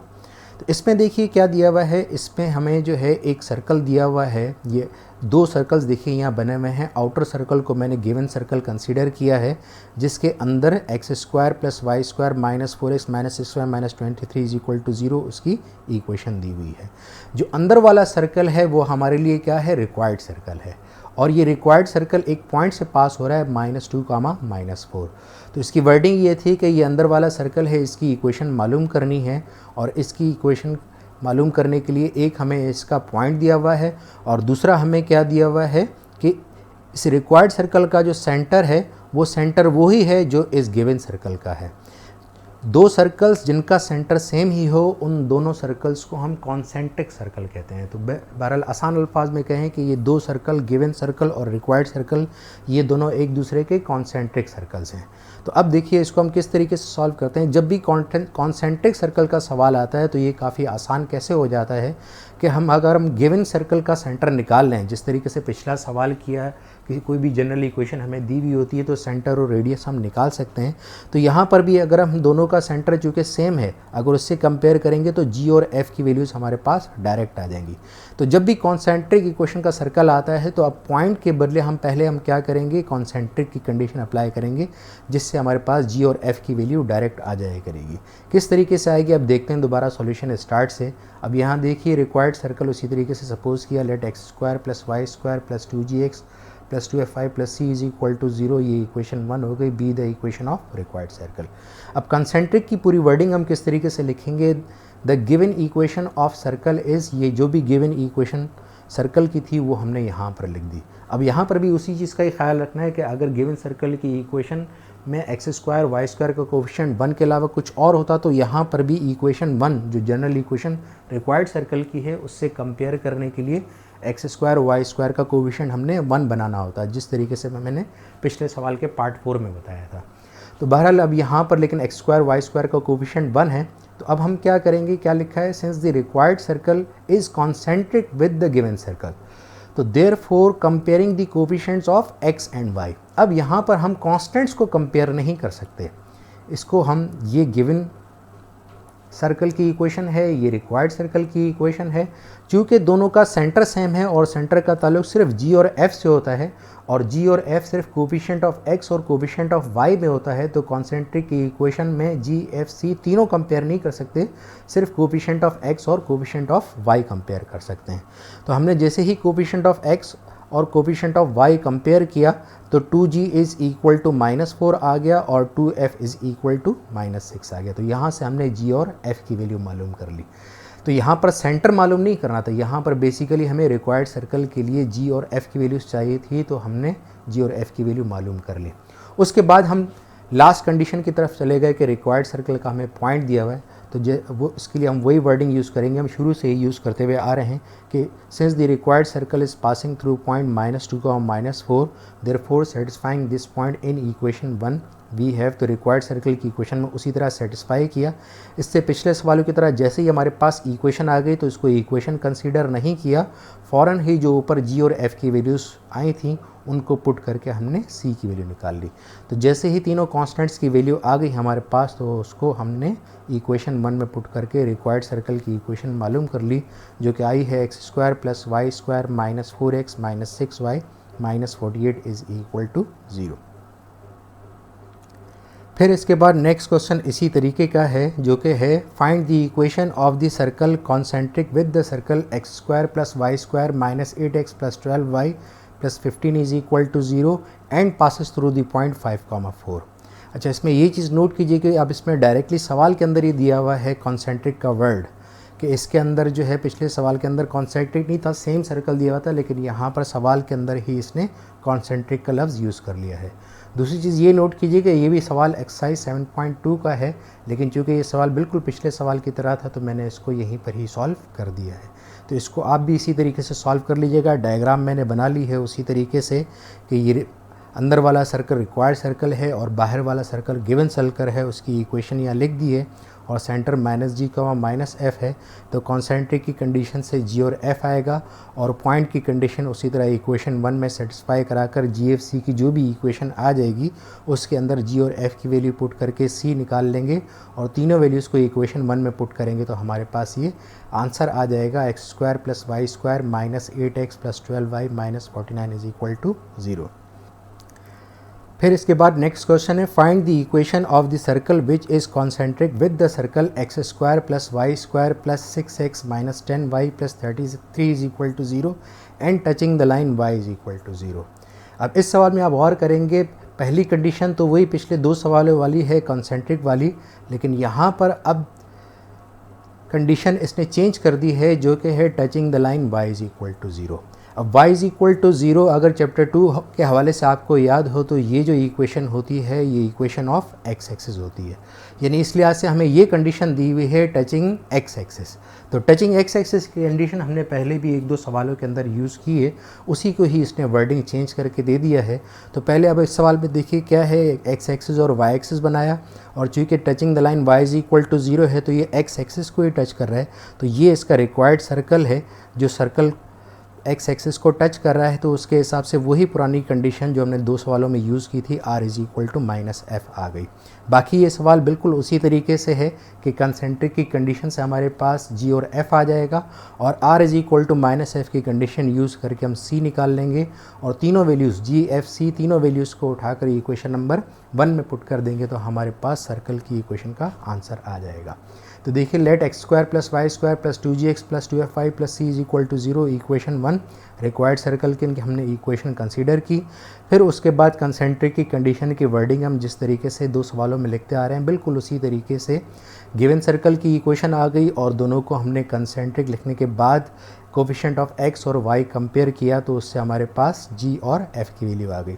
जैसे ये वैल्यू आ गई तो उसके बाद हमने क्या लिखा, since the required circle is touching the line y is equal to 0, आगे हमने बता दिया दैट इज़ x एक्सिस, तो therefore r is equal to minus f. तो r के नीचे r का फार्मूला यूज़ कर लिया, स्क्वायरिंग बोथ साइड्स करने से g square plus F square minus c is equal to f square आ गया। एफ स्क्वायर दोनों तरफ कैंसिल हो जाएगा तो हमारे पास g square minus c is equal to 0 आ गया। तो चूँकि जी की वैल्यू हमारे पास पहले ही आ चुकी है तो वो हमने पुट करके सी की वैल्यू मालूम कर ली। तो जैसे ही तीनों जी एफ सी की वैल्यूज़ आ गई तो हमने उसकी मदद से इक्वेशन 1 में तीनों वैल्यूज़ को पुट करके रिक्वायर्ड सर्कल का आंसर निकाल लिया जो कि है x square plus Y square plus 6x minus 10y plus 9 is equal to 0। अब इसके बाद इस एक्सरसाइज का लास्ट क्वेश्चन है, वो है prove that the point 5 minus 7.5 lies outside the circle whose equation is x square plus Y square minus 4x plus 2y is equal to 44। तो इसमें हमें एक सर्कल की इक्वेशन दी हुई है और हमने ये मालूम करना है कि ग्राफ के ऊपर एक पॉइंट दिया हुआ है 5 माइनस 7.5, वो सर्कल के इनसाइड बनेगा या आउटसाइड बनेगा। तो अब इसकी लॉजिक अभी तक हमने डिस्कस नहीं की है तो इसको हम सवाल के साथ ही सॉल्व करेंगे। तो पहले हम क्या करेंगे, जो भी सर्कल की इक्वेशन दी हुई है वो हमने लिखी और उसको जनरल फॉर्म में कन्वर्ट किया, यानी 44 राइट हैंड साइड पे था तो एम्प्लाइज करके उसको भी लेफ्ट हैंड साइड पे ले आकर इज इक्वल टू 0 की फॉर्म में कर दिया। फिर उसके बाद हमने लेफ्ट हैंड साइड को pxy की कंसीडर कर लिया, pxy को हमने इक्वेशन नंबर 1 कंसीडर कर लिया। फिर इस इक्वेशन के अंदर जो सवाल के अंदर हमें पॉइंट दिया हुआ है उसको हमने सेटिस्फाई करा दिया, यानी लेफ्ट हैंड साइड और राइट हैंड साइड में जहाँ जहाँ पर x है उसके बदले हम 5 पुट करेंगे और जहाँ जहाँ पर y है उसके बदले माइनस 7.5 पुट करने के बाद हम इसको सॉल्व करेंगे और सॉल्व करने के बाद हमारे पास जो आंसर आएगा या तो ये आंसर पॉजिटिव आएगा या ये आंसर नेगेटिव आएगा। अगर तो ये आंसर नेगेटिव आए तो उससे ये साबित होगा कि वो जो गिवन पॉइंट हमें सवाल में दिया हुआ है वो सर्कल के इनसाइड है, और अगर पॉजिटिव आए तो इसका मतलब ये है कि वो पॉइंट गिवन सर्कल के आउटसाइड है। तो चूँकि इस सवाल में हमें ये साबित करना था कि गिवन पॉइंट गिवन सर्कल के आउटसाइड है तो इसका आंसर ऑटोमेटिकली पॉजिटिव आएगा अगर आंसर सही किया हुआ होगा। तो चूँकि ये पॉजिटिव आ गया तो क्या लिख दिया हमने, has the given point is outside the given circle. तो ये हमारी एक्सरसाइज कंप्लीट हुई। Thank you and best regards. अल्लाह हाफिज़।